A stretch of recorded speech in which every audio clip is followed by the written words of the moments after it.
when the DCI first arrested the journalist Macharia Gaitho. He was driving from his home in Kerarapon, Karen, driving into town. When he got somewhere, they started trailing him, and then he drove into the police station, and then they abducted him right inside the police station. Luckily, his son was there taking the footage. It was circulated, and immediately, the police were able to say or to clarify that they were not looking for Macharia Gaitho. They were looking for Francis Gaitho because of a tweet I'd made. What was the tweet about? I was just poking holes into the explanation that had been given by the DCI about the bodies which had been found in Kware, dismembered bodies which had been wrapped in, carefully wrapped in the same model, using the same material, using the same kind of like, camber, using the same cambers. So I was just saying that this is odd. This is oddly suspicious. How can there be such uniformity and you say you don't know? While at the same time, we've been talking about the missing persons.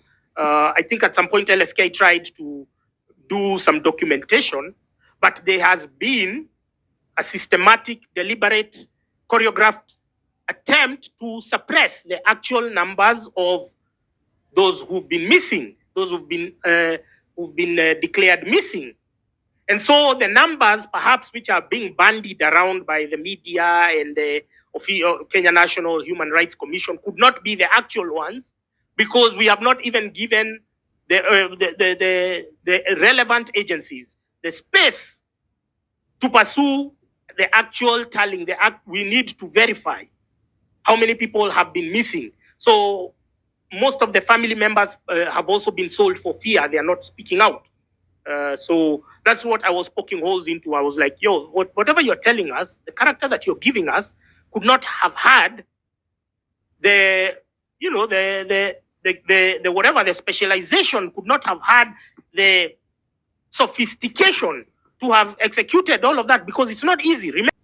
So you're telling me one man did for all those bodies, because from what we are told, they probably even haven't exhausted. They've never exhausted retrieving all the bodies, because even the well-wishers, even the volunteers who had, undertaken to go down the swamp or to go down the quarry and retrieve the bodies, they started even themselves receiving death threats. So we've never really ascertained the actual numbers of the people who've been missing. So I was poking holes into, and I don't understand which country the DCI people think we are living in. This is Kenya. Kenya is Marwa. Whatever you say should be challenged. It should not be, it cannot be unchallenged. Why shouldn't it be unchallenged? Why, if you're so confident with your investigations, then why are you so concerned? Why are you so threatened about a blogger who is poking holes into your story, which is not making sense, which is not adding up? So, knowing that, I did a tweet, one of the tweets that went viral, and then that's when they started looking for me. Again, so once they got Macharia Gaitho, and then they said it was me when I saw my name in circulation, people started calling me, hey, where are you, hey, what? And these press releases by DCI, they serve a purpose. They serve a purpose of isolating you from your family, from your friends. When you go somewhere in your local, in whatever, everyone is assuming that you're a criminal. But the good thing is that between then and now, we've had a lot of civic education. Everyone knows who the real criminals are. I'm not a killer. I'm not a murderer. I'm not the one who dumped those bodies in Kware. Had you expended that level of energy, that level of, looking for the actual perpetrators, perhaps you'd be somewhere. But now you're getting bloggers, you're getting people who are using a social media platform called Twitter. So anyway, I presented myself that Wednesday in court.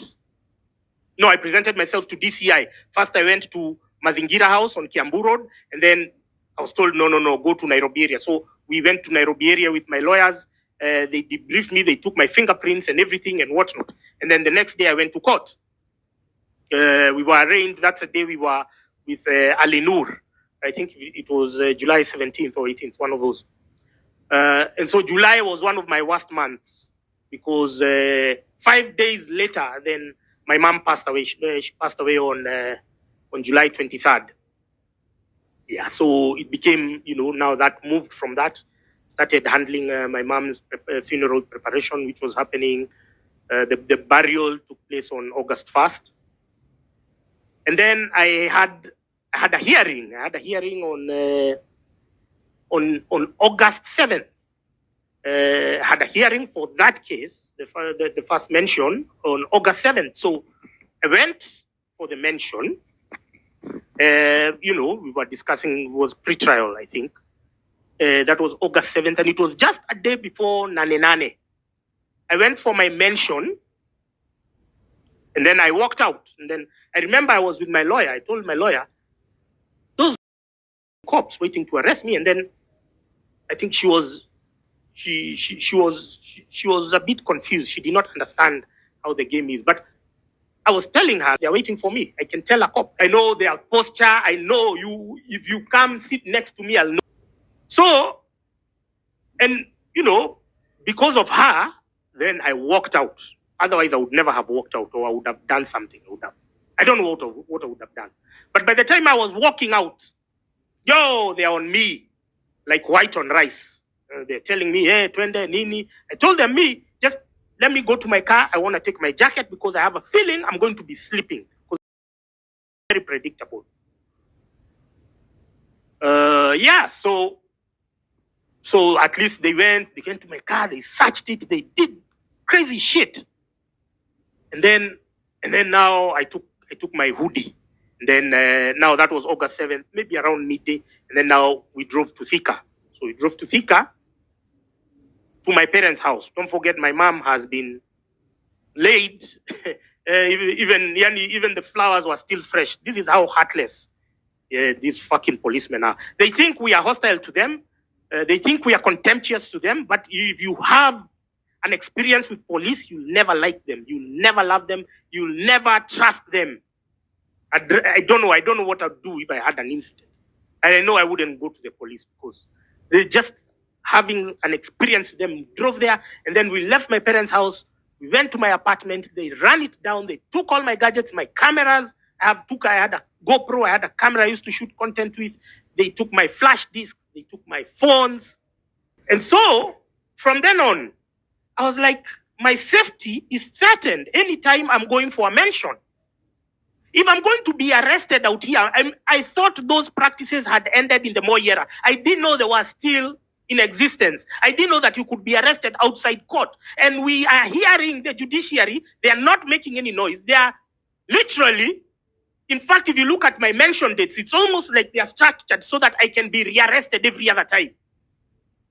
So there seems to be this camaraderie between the ODPP and the judiciary and the police, so that we who are threatened, we who are targeted for speaking the truth, we can always be rearrested. And I was like, no. I was telling my lawyer, I won't go there to be rearrested again because I don't know where these people will take me this time round. Because abductions were still going on. I don't know whether this time round they are going to take me to a forest and dump me. I don't know whether they are going to take me to Kware. I don't know whether they are going to take me to Rivayala. I don't know whether they are going to take me to Juja. Because I can't trust a cop. And the judiciary, everyone seems to be okay. They have no problem. Because, don't forget me, I'm not a capital offender. I'm not a killer. I'm not a rapist. I'm not a human trafficker. I'm not a scammer. I've never stolen anybody's penny. To warrant now me being arrested outside Milimani locals. I've never had any condemnation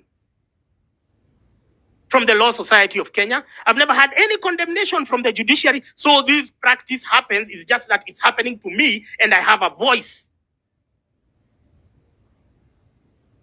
I can speak, I can relay, I can express my disgust at the deteriorating state of Kenya's democracy.